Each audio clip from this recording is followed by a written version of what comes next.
So I did a video explaining the ask, how to ask and to receive. I want to continue to expound on that a little bit more. So as I mentioned before, your asking is not necessarily the words that come out of your mouth, right? You have to think of it. Remember, the Bible is allegorical and metaphorical and parables.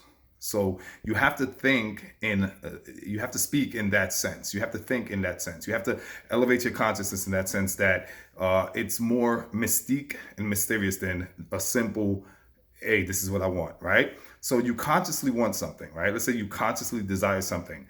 Uh, the real communication of what you consciously want, I'm going to say this again, pay very close attention. The real communication of what you consciously want does not come from your conscious state of requesting. Why? Because your consciousness is it's about 10% of your totality of consciousness. So 90% of your consciousness rests in your subconscious thinking. Now, your subconscious thinking is the recording device that is constantly recording your experiences that you have in life and storing those experiences, storing those memories, and ultimately forming as a foundation, as a framework, excuse me, what's called your paradigm, which is your fundamental beliefs about those set experiences. So when you ask, you don't ask from a conscious state, although you have to understand that you're going to be asking from a subconscious state, right? And so the trick then is this: you have to hack your subconscious, right? And clear out and remove. Put it like this: if you take poison in your physical body, you're going to get sick and die.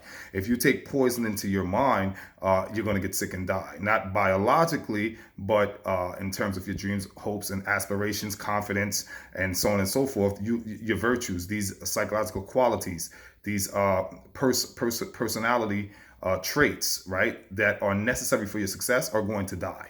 No different than your physical body would die if you take certain poisons. So the poisons that we've all accumulated over the years, of poisons of doubt, fear, anxiety, worry, lack of confidence, all these are poisons that are stored in our subconscious thinking. So the way to so what we consciously ask out of our conscious mind and our physical words are in conflict with the belief that we hold on a subconscious level.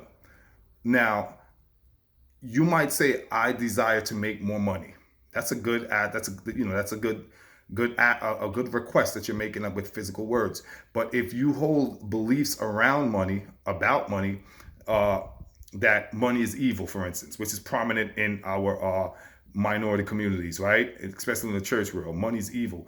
If that's been inculcated, which means repeated to you over and over and over as you have been raised throughout your life, that's going to be stored in the subconscious mind. So though you might consciously say, "I want to make more money," those beliefs or foundational beliefs that are held are in conflict with what you're actually saying out of your mouth.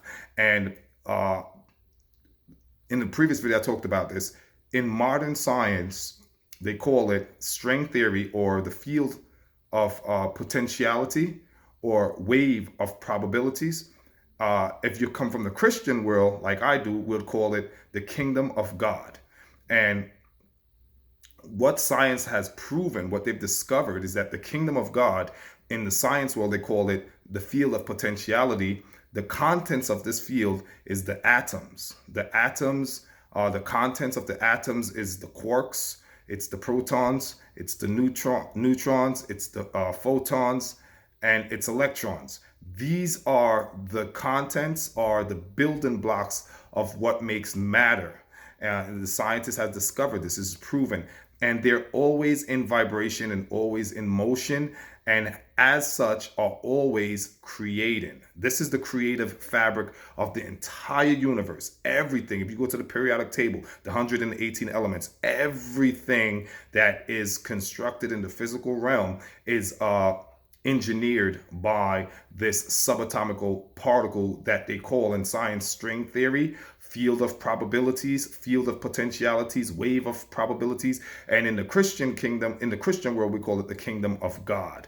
The Bible talks about receiving the keys to the kingdom of God. Right? Upon this rock I build my church, and the gates of hell shall not prevail. So what we got to understand is you're asking. Okay, let me not digress. Your asking doesn't come from the physical words that come out of your mouth, although those physical words, there's nothing wrong with them. I'm not discouraging them. What I want you to understand is that the substance that's behind those words, which is what I spoke about in a previous video, is your vibratory, your resonance. Your resonance is the vibration, the frequency that you are actually projecting. That is the actual, therein lies your actual asking. You might say something with your mouth consciously, but how you feel is going to be projecting. It's called your emotional body. So your emotional body, remember, we're multidimensional. Our physical body is that which we can see, constructed of mass and protein. But just like we have a physical body, we also have our spiritual body.